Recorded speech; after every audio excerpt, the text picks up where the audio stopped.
ഇന്ന് നമുക്കൊരു ബുക്ക് സ്റ്റോറിലേക്ക് പോവാം.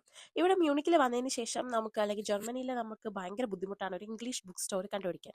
അങ്ങനെ ഞാൻ ഓൺലൈനിൽ കണ്ടതാണ് ഒരു English book store, especially second hand book store. പണ്ട് തിരുവനന്തപുരത്തൊക്കെ നമുക്ക് ഇഷ്ടം പോലെ സെക്കൻഡ് ഹാൻഡ് ബുക്സ് 50 രൂപയ്ക്കും 10 രൂപയ്ക്കൊക്കെ കിട്ടിയിരുന്നിടത്ത് നിന്ന് ഇപ്പോൾ സെക്കൻഡ് ഹാൻഡ് ബുക്സ് ഇവിടെ വന്നതിന് ശേഷം കിട്ടാൻ ഭയങ്കര ബുദ്ധിമുട്ടാണ്. അങ്ങനെ അത് വാങ്ങിക്കാൻ വേണ്ടിയിട്ടാണ് നമ്മൾ ഇന്ന് പോകുന്നത്. കട ഓഡിയോൺസ് പ്ലാറ്റ്സ് എന്ന് പറയുന്ന സ്ഥലത്താണ്. ഭയങ്കര ഒരു എന്താ പറയുക, ഇംഗ്ലീഷ് വൈബുള്ള ഒരു ബുക്ക് സ്റ്റോറാണ്. ഇത് നമ്മൾ സാധാരണ ജർമ്മൻ ബുക്ക് സ്റ്റോറിലൊക്കെ സാധാരണ കാണാറുള്ള ഒരു ഐറ്റമാണ് ഈ കാർഡ്സ്. എല്ലാ ബുക്ക് സ്റ്റോറിന്റെ ഫ്രണ്ടിലും ഇതേപോലെ ഒരു കാർഡ് കളക്ഷൻസ് ഇവർക്ക് കാണും.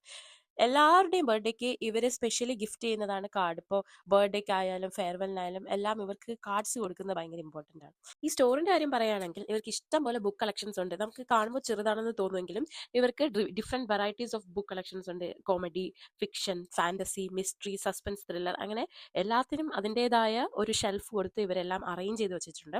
ഒരു സെക്കൻഡ് ഹാൻഡ് ബുക്ക് സ്റ്റോറിൽ ഇങ്ങനെ കണ്ടു കിട്ടാൻ തന്നെ ഭയങ്കര പാടാണ്.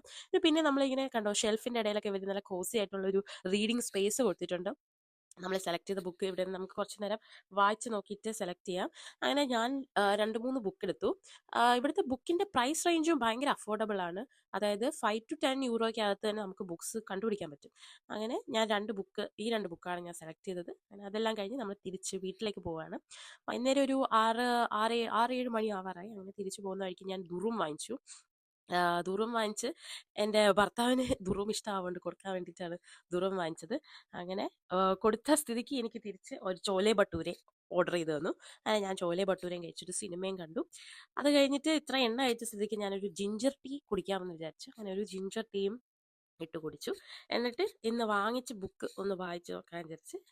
അപ്പോൾ ഇതായിരുന്നു ഇന്നത്തെ എൻ്റെ ഒരു ഈവനിങ്. അപ്പോൾ എല്ലാവർക്കും ഗുഡ് ബൈ.